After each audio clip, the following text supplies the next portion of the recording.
Ukraine, Zelensky. Yesterday, he made lots of very interesting statements. Zero reaction from the world. Zelensky lashed out at the West after today's strikes on Ukraine. Putin is laughing at the West, at its silence and the lack of any strong response.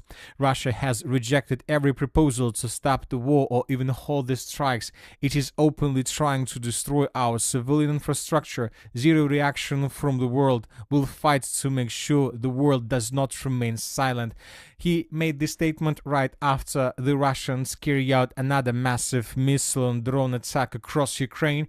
We discussed this map yesterday. Lots of drones, more than 500 drones the Russians used yesterday, and dozens of missiles. Lots of objects of energy and gas transportation facilities were destroyed.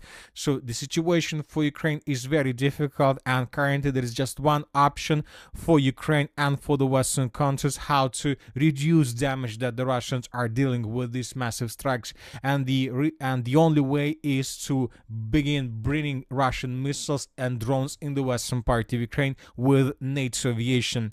And today we got report that Norway will deploy F-35 fighter jets to protect Polish airspace, according to the Polskie Radio 24. According to the publication, NATO command makes the final decisions on the use of weapons, and the presence of troops serves as a deterrent to potential provocations. So most likely in a month or in 2 months, and obviously during the winter period of time, the Western countries and NATO will begin bringing down Russian missiles, at least in the western part of Ukraine.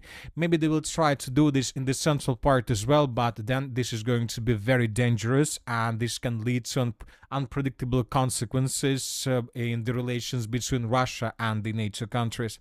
Another important piece of news is that, according to Ukraine, 3 Chinese reconnaissance satellites were spotted over the Lvov region during the Russian strike, according to Ukraine resources.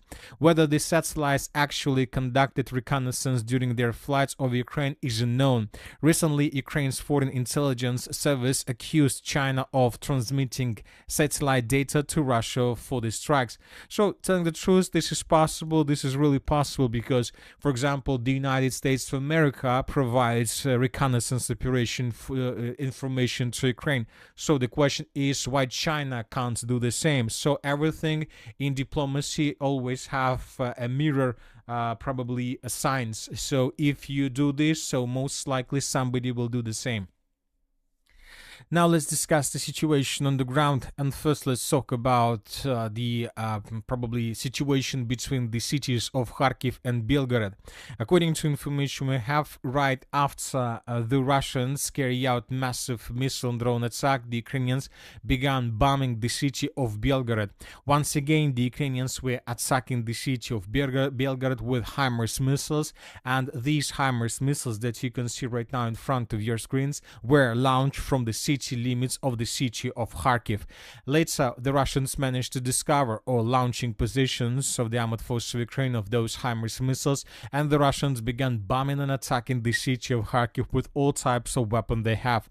But anyway, the Ukrainians managed to damage the Russian power plant, and as a result of this attack, following a missile strike on the launch substation in Belgorod, a blackout ensured again. So this is a very difficult situation for the Russians. They can't do anything with this because once again the Ukrainians attacked the city of Belgorod from the city limits of the city of Kharkiv, which means that there is no chances for Russians to protect their power plants. Anyway, this power plant will be destroyed by Ukrainians sooner or later. The only thing that the Russians can do is to create another power plant much further and deeper inside of the territory of the Russian Federation. I would like to remind you that during the day the Ukrainians were launching lots of drones in the direction of Belgorod just with one purpose: to empty the Russian air defense systems, and when Russian air defense system was exhausted, the Ukrainians struck the city of Belgorod with HIMARS missiles. As a result, as you can see, the blackout occurred in this area. Now let's discuss the situation on the ground, and first let's talk about the Zaporozhye direction where the Russians continue their offensive operation. During the previous 12 hours, additional changes on the ground were recorded. For example, this is the situation by the end of the 5th of October, and this is the situation by the morning of the 6th of October. According to information we have, the Russians managed to get to the eastern outskirts of the Poltavka fortified area. Currently, there is no more distance between Russian positions and positions of the armored forces of Ukraine.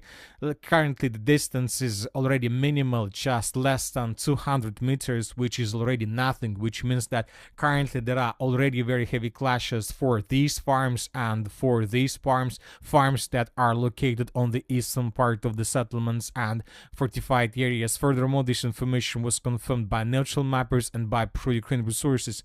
The same story is taking place in the Uspenovka fortified area. The same situation, the Russians managed to shorten the distance till the minimal level, and currently the distance between positions of Russians and Ukrainians is already less than 300 meters, which means that most likely today the Russians will try to answer these farms, to capture them, to secure the area, and to think how to move further deep inside of the Uspenovka fortified area itself. So I would like to remind you that these two battles are the most important battles in the Zaporozhye direction, because if Russians are able to capture the Poltavka and the Uspenovka fortified areas, most likely without any resistance, without any problems from the Ukrainian side, the armored force of the Russian Federation would be able to capture the city by the name of Gulay Polya, which hasn't been captured by Russians since the beginning of the special military operation.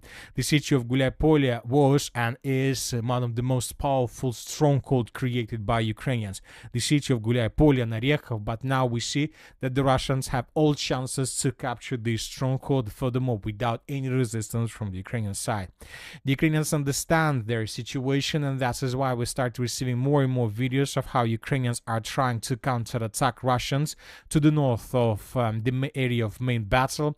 We start receiving lots of videos with Ukrainian vehicles that are moving to the line of combat contact, trying to attack or counterattack Russian positions, but the Russians managed to bring lots of FPV drones in this area and FPV drone operators, so that is why the Russians control the situation, and the Russians don't allow the Ukrainians to feel themselves very safe or very free. They attack them always, trying to pin them down and not so allow them to concentrate forces for further counterattacks.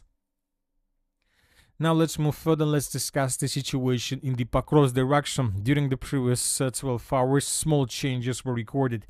According to neutral mappers, the armored forces of Ukraine managed to restore control over the settlement by the name of Dorozhnya. Once again, this information was confirmed by neutral mappers. Furthermore, the armored forces of the Russian Federation managed to consolidate their positions around the village of Novoshakhova and Vilna. The Russians are trying to improve their positions and to move further with the purpose to outflank Ukrainians Novodonbass, Novoshakhova, Ivanovka, and to attack Ukrainians in Drobyshevo from behind. Furthermore, according to neutral mappers,